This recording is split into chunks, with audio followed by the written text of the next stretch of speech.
আমরা সবাই ইসলামের বিজয় চাই, কিন্তু বিজয় কিভাবে, কোন পথে হবে, কেমন হবে, এই পথ চলা তা নিয়ে খুব একটা আমরা ভাবি না। অল্প স্বল্প যখন ভাবি তখনও সেটা খুব একটা যৌক্তিক বা গোছানো হয় না। আমাদের ভাবনাগুলো আটকে থাকে আবেগ, কিছুটা ক্রোধ আর ঢালাও কিছু মূলনীতি কাঠামোর ভেতরে। ফলে আমাদের চিন্তা বেশিরভাগ সময় হয় বাস্তব বিবর্জিত এবং অনেকটা কল্পনা নির্ভর। এর অন্যতম কারণ হলো মুসলিম উম্মার ইতিহাস এবং বাস্তবতা সম্পর্কে কিছু ভুল ধারণাগুলো ভুল হলেও দীর্ঘদিন প্রচারের ফলে বেশ ভালোভাবেই শেকড় গেড়ে বসেছে মানুষের মনে। ফলে ইসলামী শাসন এবং উম্মার পুনর্জাগরণ নিয়ে আমাদের চিন্তা হোঁচট খাচ্ছে, বারবার আটকে যাচ্ছে গোলকধাঁধায়। এই পপুলার মিথগুলো ভাঙা দরকার, তা না হলে গোলকধাঁধা থেকে বের হওয়া যাবে না। এমন একটা মিথ হলো স্বাধীনতা। আমাদের অনেকের মধ্যে একটা ধারণা আছে আমরা ঔপনিবেশিক শাসন থেকে স্বাধীন হয়েছি। এ ধারণা পুরোপুরি ভুল। ইউরোপীয় শক্তিগুলো এখন আমাদের সামরিকভাবে দখল করে নেই, এ কথা সত্য, কিন্তু এর মানে এই না যে আমরা স্বাধীন। পশ্চিমা দখলদার নিয়ন্ত্রণ বন্ধ হয়নি, কেবল নিয়ন্ত্রণের চেহারা বদলেছে।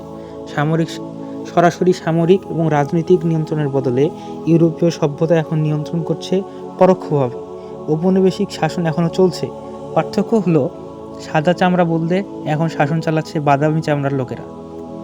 ভেবে দেখুন, মুসলিম ভূখণ্ডগুলো এখন যে ব্যবস্থায় পরিচালিত হয় সেটা একটা ডিরেক্ট ইউরোপীয় সেকুলার ব্যবস্থা।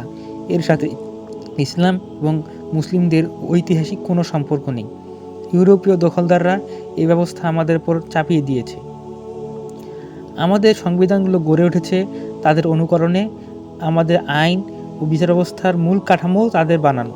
মুসলিম বিশ্বের সেনাবাহিনীগুলো কলোনিয়াল সেনাবাহিনীর আদলে তৈরি, তাদের হাতে প্রশিক্ষিত এবং আজও তাদের বিভিন্ন জোটের ভাড়াটে সৈন্য। কথাগুলো শুনতে খারাপ লাগতে পারে, কিন্তু বাস্তবতা এটাই। মুসলিম দেশগুলো সেনাবাহিনীগুলো মুসলিম দেশের জন্য লড়াই করে না, তারা লড়াই করে পশ্চিমা সভ্যতার একাধিপত্য এবং বর্তমান বিশ্ব অবস্থাকে টিকিয়ে রাখার জন্য। কখনো কি শুনেছেন অমুক অঞ্চলে নির্যাতিত মুসলিমদের রক্ষার জন্য কোনো মুসলিম দেশের সেনাবাহিনী পাঠানো হয়েছে? না, শুনেননি। কিন্তু জাতিসংঘ ন্যাটোর অংশ হিসাবে বিভিন্ন মুসলিম দেশের সেনাবাহিনীগুলো ঠিকই কাজ করে যাচ্ছে।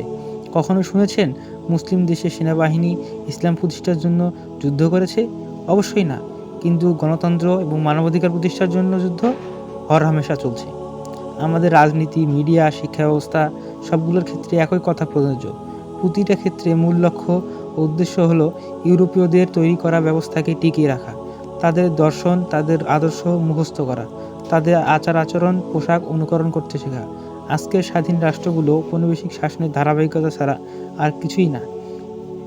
একসময় মুসলিম ভূখণ্ডগুলো ইসলামী শরিয়া দিয়ে শাসিত হতো। শাসকদের এবং জনগণের মধ্যে ভুল ত্রুটি ছিল, জুলুম ছিল, অনেক ক্ষেত্রে শরিয়া লঙ্ঘন ছিল, কিন্তু মূল কাঠামো ছিল ইসলামিক এবং শাসক ও জনগণের আনুগত্য ছিল ইসলামের প্রতি। ইউরোপীয়রা এসে এই শাসন ব্যবস্থা ধ্বংস করেছে, তারপর সেখানে বসিয়েছে নিজেদের বানানো ব্যবস্থা। আজ তারা চলে গেছে, কিন্তু আমরা আগাগোড়া তাদের ব্যবস্থা আঁকড়ে ধরে আসি। তাদের শেখানো মতবাদ শিখছি, বাস্তবায়ন করছি, এমনকি যুদ্ধও করছি তাদের জন্য। এটা কেমন ধরনের স্বাধীনতা? না, আমরা স্বাধীন না, আমরা পরাধীন। মুসলিম উম্মার কোনো নিজস্ব রাষ্ট্র নেই, সেনাবাহিনী নেই, সরকার নেই। আমরা কিছু নব্য ঔপনিবেশিক রাষ্ট্রের অধীনস্থ, যে কাঠামো একদিন ইসলাম ও মুসলিমদের নিয়ন্ত্রণ করতে চায়, অন্যদিকে যে কোনো মূল্যে টিকিয়ে রাখতে চায় পশ্চিমা সভ্যতার হেজিমনি। তাই ইসলাম প্রতিষ্ঠা এবং উম্মার পুনর্জাগরণের যে কোনো প্রচেষ্টার সামনে প্রথম বাধা হয়ে দাঁড়াবে এই কাঠামোই।